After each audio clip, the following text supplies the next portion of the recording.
Beneath the cloak of twilight, the aged brigantine Windward Whisper cut through the opaline waters of the cerulean sea, her sails billowing with the vigor of the night wind.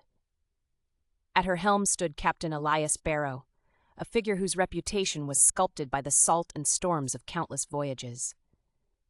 With a steady hand and a watchful eye, he navigated through the labyrinth of waves, his mind as much on the hidden dangers lurking beneath as on the shimmering horizon. The crew of the Windward Whisper was a mosaic of seasoned sailors and young deckhands, each man bound to the ship by the unspoken covenant of the sea.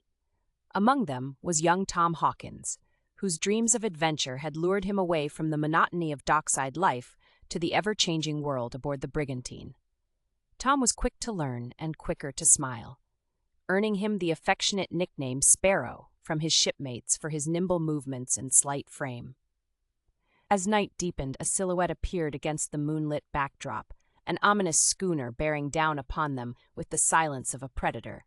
"Pirates!" hissed Mr. Galloway, the first mate, as the approaching vessel unfurled its jet-black flags. The air grew tense, and the crew readied themselves for the confrontation that was all but inevitable. Captain Barrow stood resolute, his voice a commanding beacon amidst the burgeoning chaos. "Men, sharpen your senses." "We will not fall prey to them," he declared, drawing his old trusty cutlass, which gleamed subtly in the moonlight. Sparrow felt a surge of both fear and exhilaration. He knew this encounter would be a pivotal chapter in his life's tale. As the pirate ship drew near, grappling hooks soared through the night and bit into the wooden flesh of the Windward Whisper. The sound of wood straining under sudden weight echoed across the deck. Pirate shouts filled the air, a cacophony of eagerness for plunder.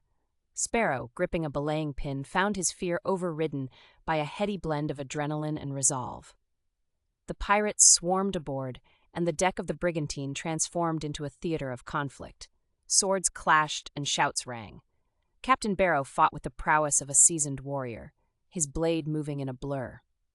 Amidst this chaos, Sparrow faced his own battles, dodging and weaving between his larger foes, his makeshift weapon finding its marks in a dance of desperation. Then, in a twist that seemed woven by the fates, a rogue wave struck the entwined ships, jolting them violently.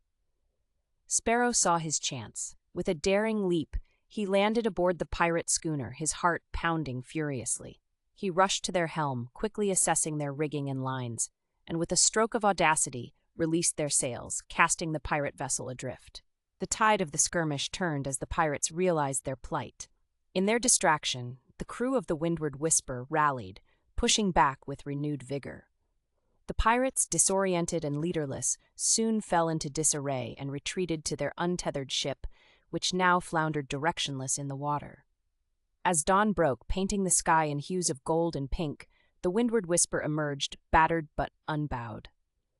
Captain Barrow, surveying the damage, found his gaze resting on Sparrow, who, despite his exhaustion, managed a triumphant grin. "Well done, young Sparrow," the captain acknowledged with a nod, a simple gesture that held volumes of respect.